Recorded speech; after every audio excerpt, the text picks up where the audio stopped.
Good morning, everyone. Pete Pardo here from Sea of Tranquility. Welcome to another edition of Dream Set List. We are here bright and early this morning, along with Steve Keeler from Middletown, New York, Mr. Rock Fantasy himself. What's happening, Steve? How you doing? Good morning. I guess we're going to go see Rush this morning. Yeah, we're gonna go see Rush this what morning. the hell? It's a nice morning concert. You don't get to see those much, but So, of course, this is the show we do throughout the month of March, each and every day. So I've asked Steve to put together a set list that he would love to have seen or see from the band. Could be any group of songs from any era, any venue. Doesn't really matter. Just be creative. And I'm going to have Steve kick us off with his full concert here. Well, as I had mentioned the other day, can I just use the Hemisphere set? I was that lazy, and I tell you, that was a concert that I witnessed as a youth, and I still say it's the best concert I ever seen. But of course, I had to tweak it a little bit, and actually went from something from 1980 that I picked up on a set list, and I kind of just swapped some songs around that I'd like better. So we're going to start the concert off. I didn't really pick an arena, as I told Pete before we went on. Just give me a nice, comfortable seat, and I would say, it could be an arena. Let's pick Madison Square Garden. We're going to start off with Apache to Bangkok, and then we will move into the second song, Finding My Way. Nice. And then for the third song, we're going to get a little more intense and go into By Tour and a Snow Dog. And then as we roll into that, I almost had to double check and make sure you weren't drinking a beer, Pete. No, it's a little too early for that. Maybe you thought you were early at the concert. We were on last night. In fact, I was with Pete right before I went to bed last night, and here I am the first thing as I wake up. I know, right? Steve and I have barely disconnected to go to bed here. That's good. That's good.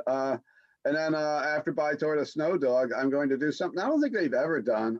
Cygnus X1 Book 1, The Voyage, I'm going to start off with.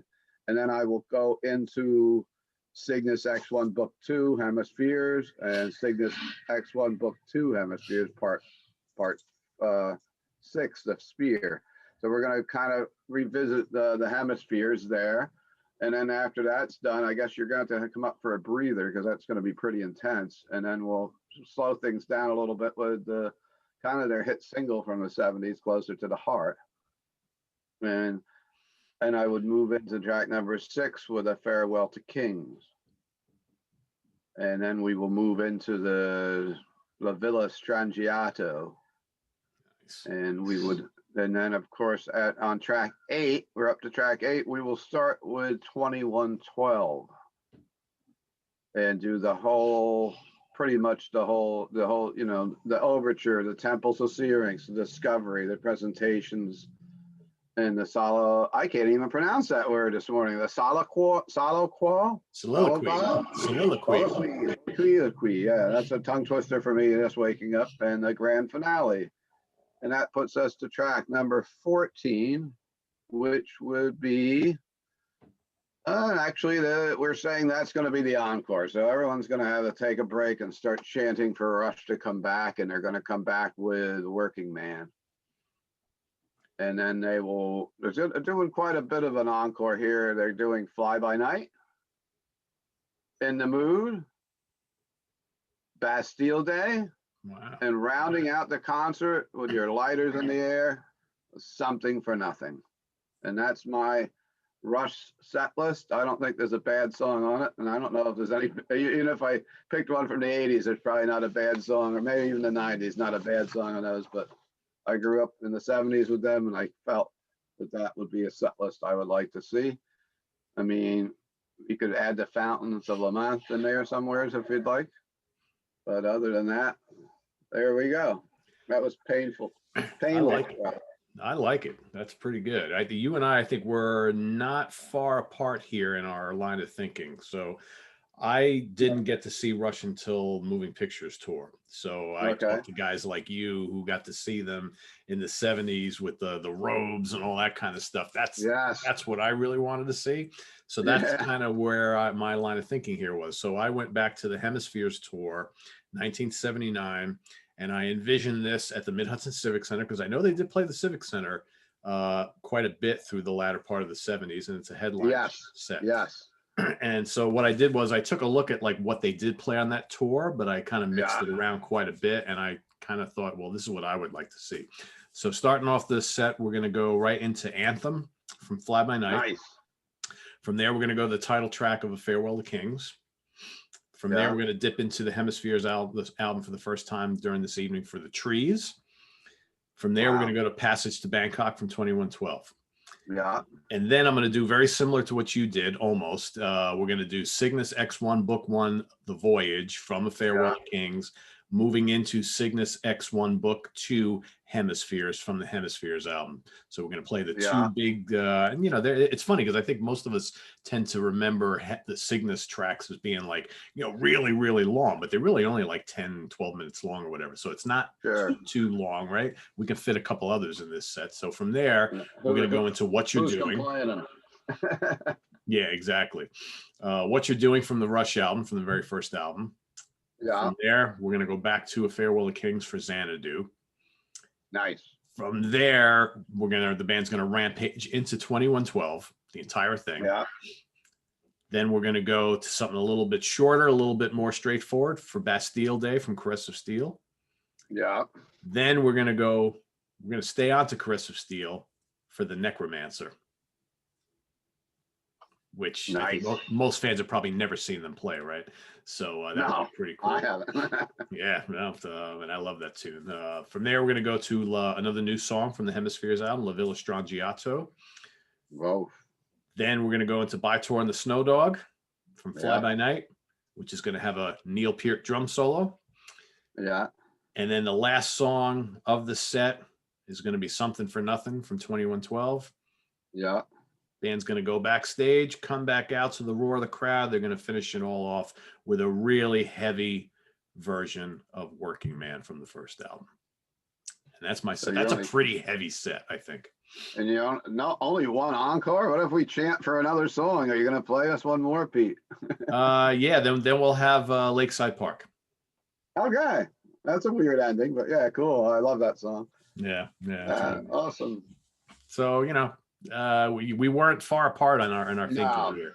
You know, I wanted to sometimes when I do these things, I try to envision like a show I would like to see that I haven't already seen, and I've seen Rush throughout the years in all the eras past this point in time, but never in the first era of the band. So that's kind of what I would love to see. That would be my dream set list, to be able to take that time machine that we talked about on the Hudson Valley Squares last night, that time machine and go back. Yeah, last night we were going to Van Halen Black Sabbath tour. Yeah, exactly. Yeah. I mean, we didn't make it there. I didn't even dream about it. So, but yeah, I tell you, you could also do an '80s set. It doesn't, like we said, that Rush never disappointed. But yeah, I'm moving with the set for this one. Yeah, true. I think the one kind of, since like I saw that Moving Pictures tour, the one era of the band that I did not see live was like that late 80s era, you know, when they were putting out, you know, like the Show of Hands and Power Windows and all that. I kind of ignored them for those bunch of years. I really wasn't even listening to the music much, but I think it would be kind of cool to go back and experience that, right? Because I mean, they were playing the huge arenas at that time, right? Oh yeah, they were playing, you know, the arena. They were definitely an arena act by then. Where, you know, in the '70s they were more at that Civic Center level. They had popped into that with I think like the Moving Pictures, you know, catapulted them into the arena scene, if not a little bit before that even.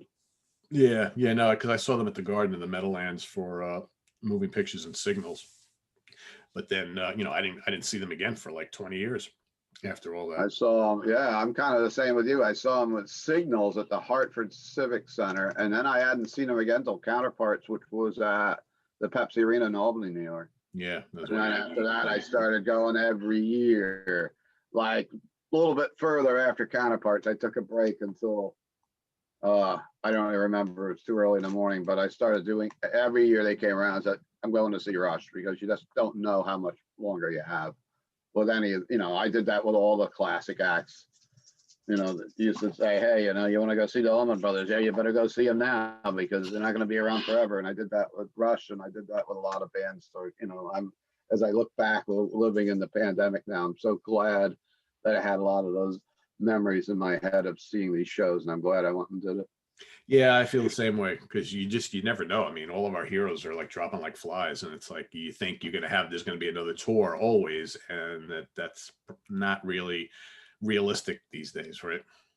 And then you get the great year off here, or what? Not the great year off, but the horrible year off, the Great Reset, or whatever the hell it is, and and then you know, and whatever the heroes are left are sitting at home, and you just got to wonder, you know, how people come out the other side of this. Whether, you know, even like bands that were on farewell tours, like Kiss and Rolling Stones, never declared a farewell tour, but God, how you know, they're just timeless right now. The Stones are, but we're on a whole nother topic now. But yeah, I know. So there you have it, everybody. 2 dream set lists of Rush. Feel free to put your dream set list in the comments below. Remember, any era, any batch of songs from any albums, you're in charge. You're in the driver's seat. You're telling the band exactly what you want them to play. So I want to thank Steve Keeler for jumping on board here bright and early this morning to help out with this. This was fun. Visit us on the web at www.seatranquility.org. We're on Facebook. We're on Twitter. Of course, we're here on YouTube all the damn time. Steve, why don't you plug some stuff that's coming up on the Rock Fantasy Files?